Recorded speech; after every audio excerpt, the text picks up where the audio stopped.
உலக அளவில் தொழிலாளர்களுக்கு 12 மணி நேரம் 16 மணி நேரம் என்று வேலை நேரத்தை குறைக்க வேண்டும் என்று போராடி இன்றைய தினம் மே 1ஆம் தேதி தொழிலாளர்களுக்கு 8 மணி நேரம் என்பதை பெற்றுத்தந்த அந்த கால தொழிற்சங்க நிர்வாகிகளுக்கும் இந்தியாவிலேயே முதல் முறையாக சென்னை நம்மளுடைய பீச்சுக்கு அருகிலே நம்மளுடைய சிங்காரவேலர் அவர்கள் அந்த காலத்திலே முதலாக இந்த மேதின நிகழ்ச்சியை நடத்தினார்கள்.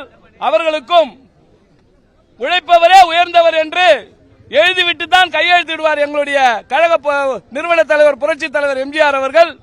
அவர்களுக்கும் தொழிலாளர் நலனே முக்கியம் என்று வாழ்ந்து ஆட்சி செய்த எங்களுடைய புரட்சி தலைவி அம்மா அவர்களுக்கும் அம்மா அவர் வழிவந்த எங்களுடைய கழக பொதுச் செயலாளர் புரட்சி தமிழர் மாண்புமிகு அண்ணன் எடப்பாடியார் அவர்கள் அத்தனை நலத்திட்டங்களையும் தொழிலாளர்களுக்கு வழங்கியது மட்டும் இல்லாமல் கொரோனா என்ற கொடிய நோய் உலகத்தை தாக்கிய போது 8 மாதம் இந்தியாவில் முழு சம்பளம் யாரும் கொடுக்கல.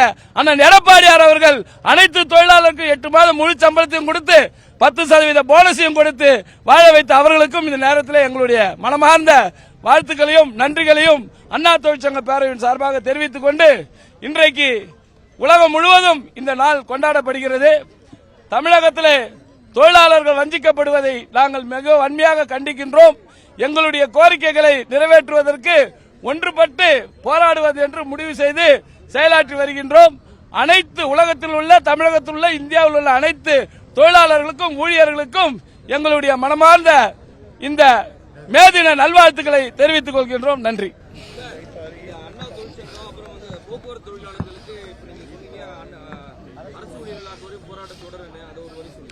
எங்களுடைய புரட்சி தலைவி அம்மா அவர்களே 98 போக்குவரத்து தொழிலாளர் அரசு ஊழியர் ஆக்க வேண்டும் என்றெல்லாம் போராட்டத்தை முன்னெடுக்க செய்தார்கள். சில அதிகாரிகளின் குளறுபடியால் சில காலதாமதம் ஏற்பட்டாலும் கூட எங்களுடைய மாண்புமிகு முதலமைச்சர் அண்ணன் எடப்பாடி அவர்கள் கடைசி கட்டத்தில் இவர்களை அரசு ஊழியர் அறிவிப்பதற்கான முயற்சிகளை எடுத்தார்கள். ஆட்சி மாற்றம் ஏற்பட்டது. இந்த அரசாங்கமானது தொழிலாளர்களுக்கு கொடுக்க வேண்டிய நியாயமான சலுகைகளையும் கொடுக்காமல் இந்த 15வது ஊதிய உயர்வு பேச்சுவார்த்தையை கூட நடத்தாமல் இழுத்தடிக்கிறார்கள். இதையெல்லாம் மனதில் வைத்து ஒன்றுபட்டு அனைத்து சங்கங்களும் எங்களோடு இருக்கக்கூடிய 23 சங்கங்களை ஒருங்கிணைத்து மீண்டும் இந்த தேர்தல் நன்னடத்தை முடிவுக்கு வந்தவுடன் இவர்களுக்கு கிடைக்க வேண்டிய பணப்பயல்களாகவும் அரசு ஊழியர் ஆக்க வேண்டும் என்பதற்காகவும் அண்ணா தொழிற்சங்கம் முழுமையாக போராடும் என்று இந்த நேரத்தில் தெரிவிச்சுக்கிறேன். இருங்கப்பா கேள்வி கேட்கிறேன்.